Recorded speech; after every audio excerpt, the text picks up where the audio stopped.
Hola y bienvenidos al canal, mi nombre es Alejandro y hoy os traigo el análisis fundamental de los resultados presentados por Pfizer este primer semestre del año 2023. Y la compañía que vamos a analizar hoy en cuestión es bastante popular dentro del público, tanto Fintuit como no Fintuit se conocen por las vacunas y también por las Viagras. Quien no conozca esta empresa por estas dos cosas, pues a lo mejor debe de investigar un poquito más, pero es una empresa farmacéutica estadounidense que, como he dicho, es bastante popular, incluso dentro de la comunidad de Fintuit, pues muchos de vosotros estáis aprovechando las caídas para incorporarla en cartera o incluso ampliar, y de hecho esta empresa me la habéis pedido a través de los comentarios. Actualmente la empresa se deja un 29% en el year to date, desde que se inició el año pues ha caído esta cifra.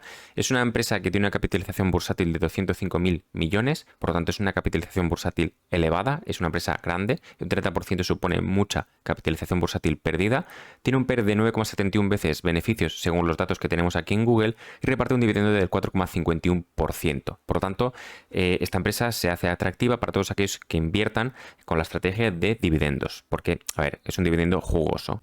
Y hoy vamos a analizar los estados financieros de esta compañía a través de Google Sheets. Lo que hemos hecho ha sido descargarnos el fichero Excel desde la web de la SEC, la Edgar SEC, ¿vale? Hemos buscado Pfizer y ahí pues hemos encontrado la última presentación donde teníamos la información completa. A mí personalmente, para presentároslo a vosotros a través del canal, a través de vídeo, prefiero el PDF, ¿vale? Porque yo puedo hacer modificaciones, puedo escribir y pues indicaros mucho mejor que en el Excel, pero sin embargo aquí tengo muchas más posibilidades para calcular pues cualquier movimiento, cualquier ratio. Y vamos a empezar por la cuenta de resultados. Tenemos la cuenta de resultados trimestral, la cuenta de resultados semestral. Vemos que las ventas descienden un 54,10% respecto al mismo periodo del año anterior. Vemos que semestralmente las ventas descienden un 41,92%. Es posible que en una parte del año pues haya habido una influencia relevante de la vacuna del COVID.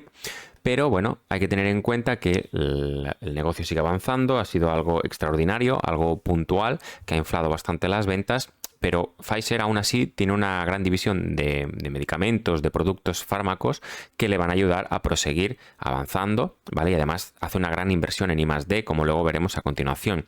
Lo bueno de este trimestre es que el margen bruto se ha expandido hasta el 74,58%. Dentro de lo malo, dentro de esta caída del 54,10% de las ventas, vemos que el coste de las ventas se ha disminuido un 62,57%. Los gastos de estructura, como gastos de ventas administrativos, se incrementan un 14,73%. Pues esto es algo normal dentro de la dinámica de muchas de las empresas americanas. Los gastos fijos pues no se están pudiendo contener de la misma forma que otros gastos, ¿vale? Pero bueno, la única forma de recortar casi es por reestructuración y despidos, ¿vale? Optimizando pues la plantilla que tenemos, en este caso pues se han incrementado. Seguramente muy probablemente aquí haya stock-based compensation, al igual que en Research and Development, donde se han decrecido o han caído la inversión o los gastos un 5,93% respecto al mismo trimestre del año anterior, mientras que en el global del semestre se incrementa un 0,72%. Fijaros que este trimestre se incrementan los gastos fijos, ¿vale? De administrativos, en relación al trimestre del año anterior un 14,73%, pero semestralmente se incrementan un 22,50%. A ver, dentro de todo, no es lo más deseable que se haya grandes incrementos en los gastos de estructura, porque esto nos obliga, pues en términos de rentabilidad, a aumentar las ventas, ¿vale? Y eso, expandir el margen bruto si queremos ganar la misma proporcionalidad de beneficio neto a final de la cuenta de resultados. Pero bueno, es algo que parece ser que está siendo inevitable.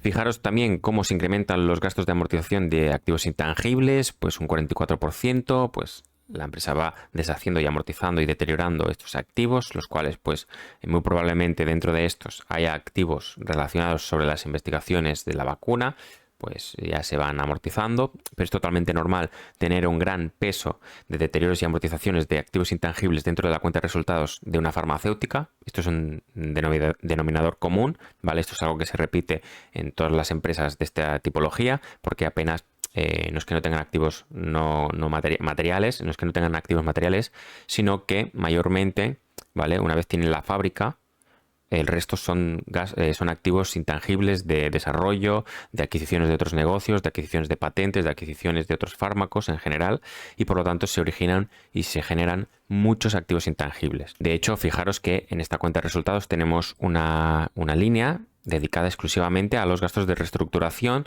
y de adquisiciones. Vemos como en el año anterior hubo una gran influencia del Other Income, ¿vale? El cual pues era de 772 millones, ¿vale? Y este año es positivo por valor de 347 millones. Digo positivo porque al ser negativo es ingreso. Un dato curioso que yo os recomiendo seguir, analizar, porque sinceramente llama bastante la atención, es la provisión de impuestos sobre los beneficios, ¿vale? Fijaros cómo en el año 2022 pagaba unos 1.570 millones, en el año 2022, en el primer semestre, unos 2.742 millones, y en este semestre, ¿vale?, del 2023, 644 millones, y este trimestre unos 71 millones, pero no de pago, sino que nos han de abonar, o sea que ha habido más deducciones, ha habido un beneficio fiscal. ¿Y esto a qué puede ser debido? Si la empresa aún sigue con beneficios, bueno, pues habría que analizarlo con detenimiento. Ya os digo que el tema fiscal tampoco es que sea mi especialidad. Existen muchísimas deducciones, tanto de inversión en I+D como en multitud de cosas que se me escapan, pero a veces las empresas tienen esta capacidad, esa ingeniería fiscal, para llegar a deducir pues muchos impuestos. El año pasado no se libró, ¿vale?, de unos beneficios récords, pues tuvo que pagar unos 1.570, pero fijaros, cuando se está empezando a normalizar los beneficios, pues apenas paga impuestos. Y bueno, a final de cuentas vemos como el beneficio neto de las operaciones disminuyó un 76,41% respecto al trimestre del año anterior. En el cómputo general del semestre, bueno, de lo que llevamos de año, un 55,60%. Fijaros, de 17.781 millones de dólares a 7.894 millones de dólares, y de 9.911 millones a unos 2.338 millones de dólares. Fijaros la gran influencia de la vacuna, lo que le reportaba a la compañía este ingreso extra, que a día de hoy estáis viendo cómo pasamos de un margen neto del 35,71% al 18,27% en el trimestre, y en el semestre del 33,27% al 25,34%. A ver, a mí incluso este margen neto me gusta, ¿vale? Siempre que esté por encima del 15%, exceptuando que sea ir por sector, por empresa, etcétera, etcétera, pues ya empieza a ser atractivo, ¿vale? Una compañía que consigue transformar en beneficio el 18% de sus ventas, cuando estamos hablando de unos 12.000 millones, pues oye, es interesante.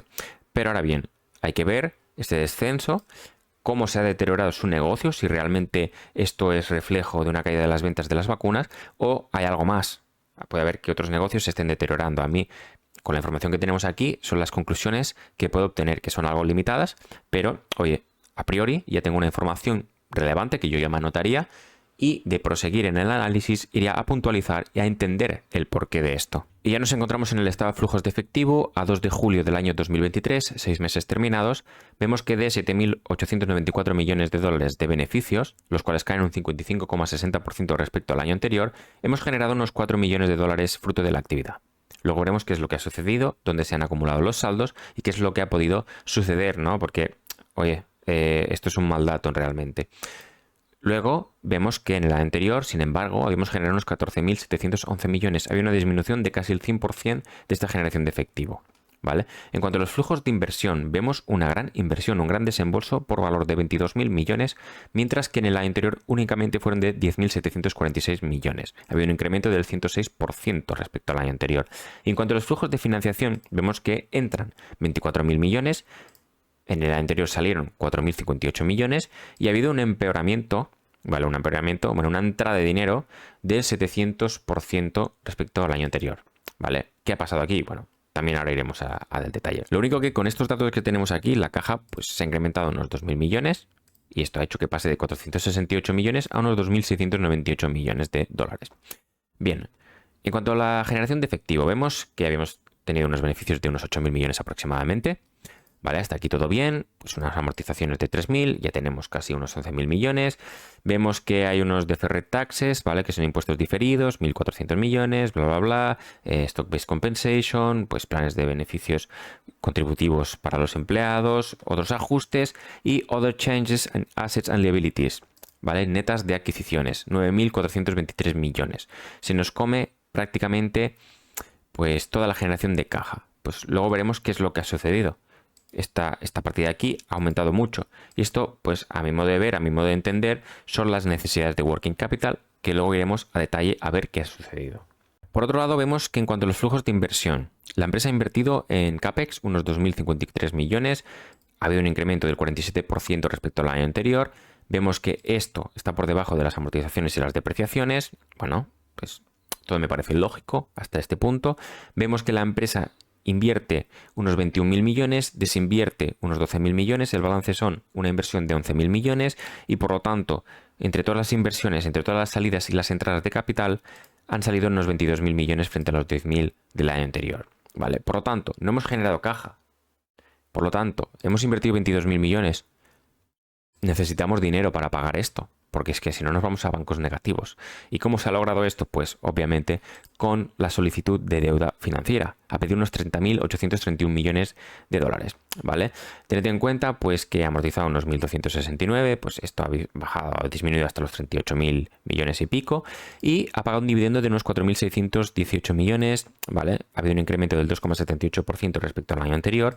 Estos 4.000 millones respecto al beneficio pues siguen estando por debajo, por lo tanto el payout ratio no ha superado el 100%, esto yo lo valoro positivamente. ¿Y qué pasa? Pues que eso, hemos tenido que pedir 24.000 millones, han salido 22.000 millones, se ha incrementado la caja unos 2.000 millones y a final del periodo tenemos unos 2.698 millones de dólares. Ya nos encontramos en el balance de situación a 2 de julio del año 2023. Vemos como los activos corrientes suman unos 73.000 millones frente a los 34.647 de pasivos corriente.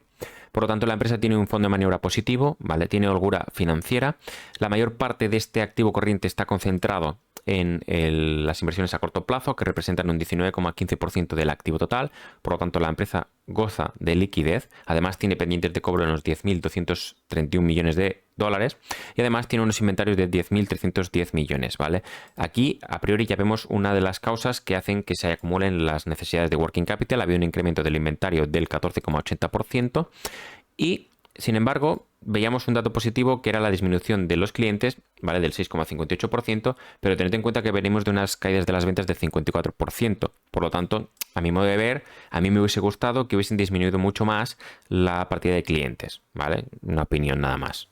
Vemos que la empresa tiene una gran cantidad de activos invertidos en Equity Method and Investments, ¿vale? Que son participaciones en patrimonio neto de otras sociedades, las cuales tienen una representación significativa, pero no lo suficiente como para tener el control de ellas y por lo tanto, si tuviese el control, aquí consolidarían todos los activos y pasivos de esta empresa, estarían aquí pues agrupados, ¿vale? Sumados. El caso es que no es así, estos representan un 5,19% del activo total y estos pues se incrementan un 3,53%, ¿vale? Nada más.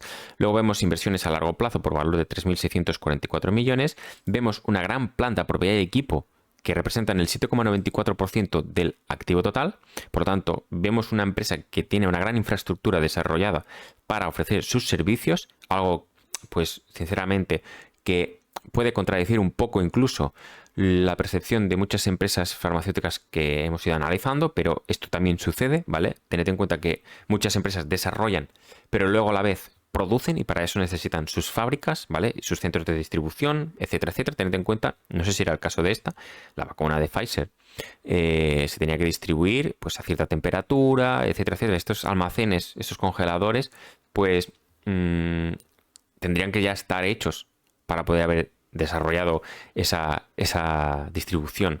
Por otro lado, y algo que tiene mucha más lógica, pues activos intangibles son un 18,81% del activo total, estos disminuyen en un 4,53%. Hemos visto que las amortizaciones de activos intangibles pues se incrementan en la cuenta de resultados, pues no se ha invertido tanto, pues inversiones menos amortizaciones, pues el valor ha sido una disminución del 4,53%. Vemos un goodwill que representa el 23,42%. Esto ya también es normal en este tipo de sociedades, es un peso bastante relevante dentro del activo total. Este se ha mantenido plano, no ha habido adquisiciones, pero ojo, porque el goodwill siempre lo tenemos que comparar con el patrimonio neto, que son de 99.293 millones, que este representa un 45% del pasivo total. 99.000 millones frente a los 51.000, bueno, vemos que en caso de impairment total, bueno, una catástrofe, pues veríamos que la mitad del patrimonio neto sería al garete, pero la empresa no se quedaría en quiebra técnica.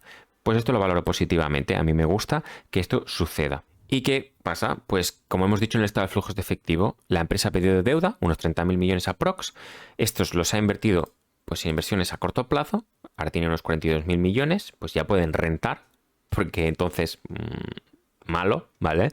Al menos cuando llegan a vencimiento recuperar el dinero más unos intereses, porque de vernos necesitados a vender, pues sería un problema. ¿Qué pasa? Que si sumamos estas dos partidas de aquí, suman unos 44.785 millones de euros.